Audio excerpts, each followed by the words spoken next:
Hello everyone, this is Mr. Harper. Today we're going to talk about two things as we continue our discussion on bones. I want to talk about development of bones and also joints in the skeleton. So first, development of bones.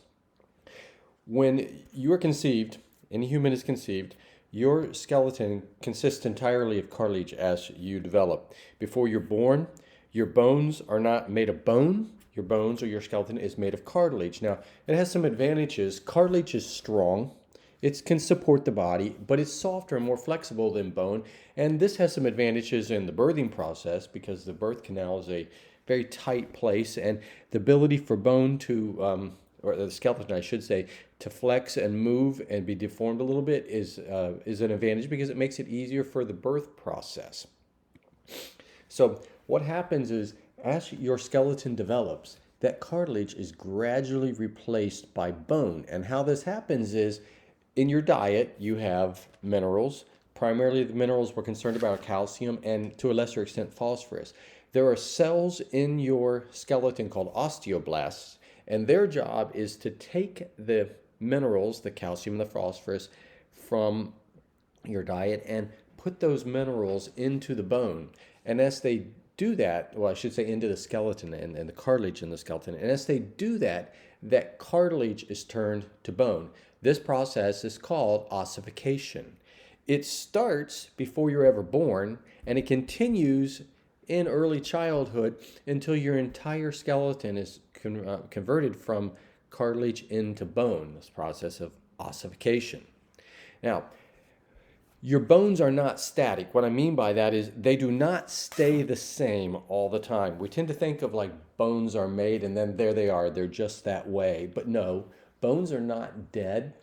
They're living material. There are living cells in your bones. They have to be repaired.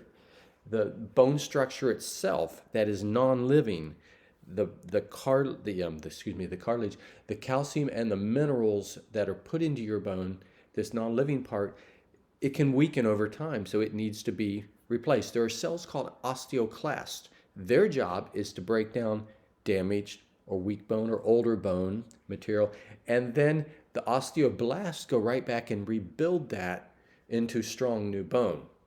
As long as the osteoblasts are building at the same rate as the osteoclasts are breaking down, your skeleton stays good and strong. Now, you might have heard of osteoporosis. Osteoporosis, a brittle bone disease where the bone gets weak. What happens is, as you age, and this is especially true for women, women are more prone to osteoporosis than men, these osteoblast cells do not work at replacing the cartilage, or excuse me, they said that again, do not work at replacing the calcium into the bone as quickly as the osteoclasts are breaking it down, so you end up with bone structure that is weaker and can break easily. Now, growth of bones. In order for a child to grow taller, bones, long bones, remember long bones are bones that are longer than they are wide, like bones in your arms and your legs especially, those long bones have to grow longer, and they grow longer at the ends of the bone, both the top and the bottom of a long bone, what are called epiphyseal growth plates. So there's cartilage in these growth plates, and the cartilage grows or gets longer in the growth plate, and that makes the bone get longer. And then gradually that cartilage is replaced by bone tissue. By early adulthood, all that cartilage in the growth plate has grown and been replaced by bone. The entire bone is ossified. It's no longer cartilage anymore, and growth stops. We call that a closed growth plate. So let me show you what that means on an x-ray. Now, when you take an x-ray of a bone, the x-ray waves are invisible waves. You can't see them, but they hit your body. They go right through soft tissue like your skin or your muscles. But when they hit dense tissue like bones, they bounce off of that because it's too dense for the x-ray waves to go through. And then you see that on an x-ray picture that you see here, and the bones show up as white because this is areas where the x-ray waves bounced off. Here, in between the bones, muscle, blood vessels, skin, the x-ray waves go straight through, and they turn that film that the x-ray picture is developed on dark, and so you see the difference between the dark and the light. Now, what you notice here, This radius, here's the whole radius, all the way up to this area. This bone little piece right here is part of the radius. And what you see here is this dark line in between. This dark line represents cartilage. This is the growth plate. And what's happened here is that there's still cartilage in that growth plate, so it's called an open growth plate. That cartilage could still be turned to bone, and this bone could still grow longer. So we call this an open growth plate because there's still cartilage and room for growth. Same way here on the ulna, you see this open growth plate here too. So the doctor could look at this and go, oh, this person can still grow taller, longer, because the open growth plate. Now, if this was a closed growth plate, this whole area would just look like one piece of bone. There would be no dark line here. Now, let's talk a little bit about joints. Joints are a place where two bones meet and attach together. The bones of a movable joint, an articulating joint it's called, are held together by bands of connective tissue called ligaments. You may have heard of, like, say, the ACL, the anterior cruciate ligament. That's a ligament in your knee. You've heard of it maybe because it's often injured in or sports kinds of injuries.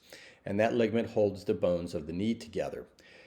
There's also in joints articular cartilage. You've heard me say that word articular just a moment ago. Articular simply means it moves.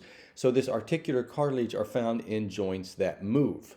It's smooth, this cartilage is, it's slippery, covers the ends of the joints, lets those two bones meet and move together with very little friction, which equals very little pain. You might have heard of people that have had damage to cartilage and had to have that cartilage repaired. Oftentimes, surgeons will go in and they will see a rough edge of cartilage with a camera because they're making little tiny incisions, and they'll cut that rough edge off and smooth it down so that that cartilage is once again as smooth as possible, and so the movement can occur without pain. Now, here's some types of joints. Three main kinds of joints. Fibrous joints, and a good example of fibrous joints are joints between the bones of the cranium. Don't move at all, they're immovable. And you can look at the cranium and you can see little tiny lines, little squiggly lines, and those are where two bones have grown together and no movement allowed at all.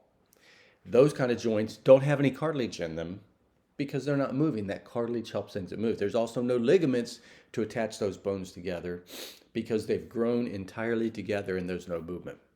The second kind are called cartilaginous joints. You heard that word cartilage in there. They allowed a little tiny bit of movement between the bones. Good example of these in between the vertebrae of the spinal column, of the vertebral column. Here's this cartilaginous disc, and that disc allows those bones to move a tiny bit. Another good example of that are bones of the rib cage. The bones in the ribs, and if you look at the skeleton in the room, you'll actually notice that some of the ribs are this whitish bone color and others are like a transparent color as you get more toward the center line of the body. And that's showing you that that area right there is not bone, it's cartilage.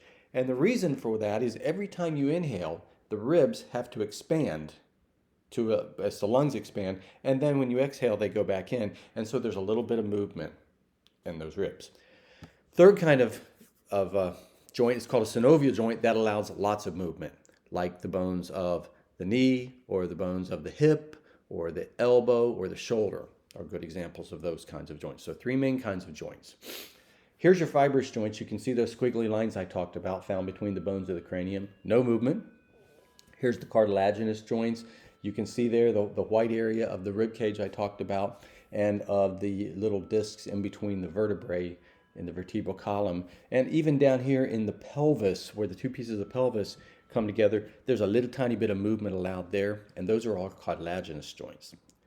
Third kind of joints, those synovial joints, you can see all kinds of places here: shoulders, hips, knees, elbows, fingers, toes. Those are all examples of bones that allow a whole lot of movement. And up here, even the mandible that allows the joint, that allows the lower jaw to open and close as you speak or eat.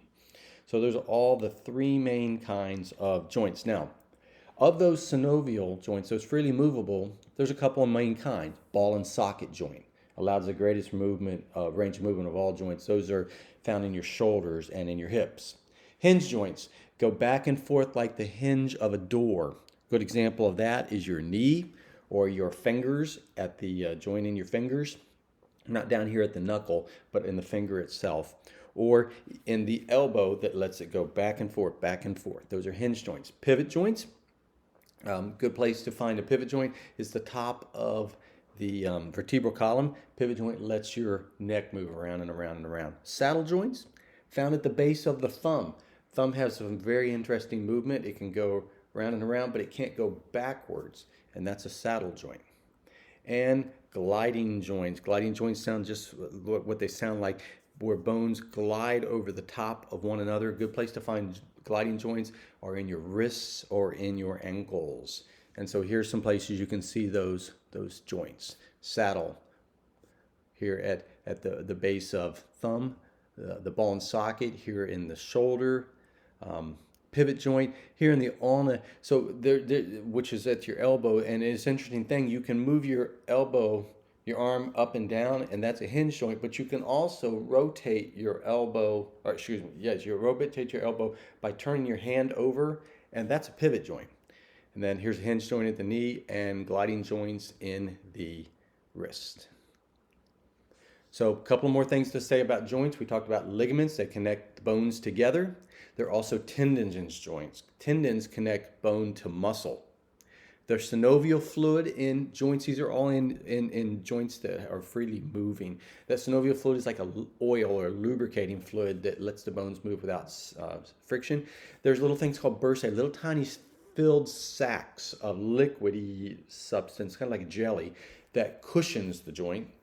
And a meniscus. This is especially found in the knee. It's a pad of cartilaginous tissue, of cartilage, and lots of times people that have knee injuries rip their meniscus, and that's commonly found in knee joints. So, and here is that meniscus in the knee joint. Here is a ligament connecting bone to bone. Here's a tendon connecting bone to muscle. Here's a little bursae, little sac of liquid that helps to cushion that joint. Some fat back here. And here's some more cartilage lines here and there. Major parts of the knee.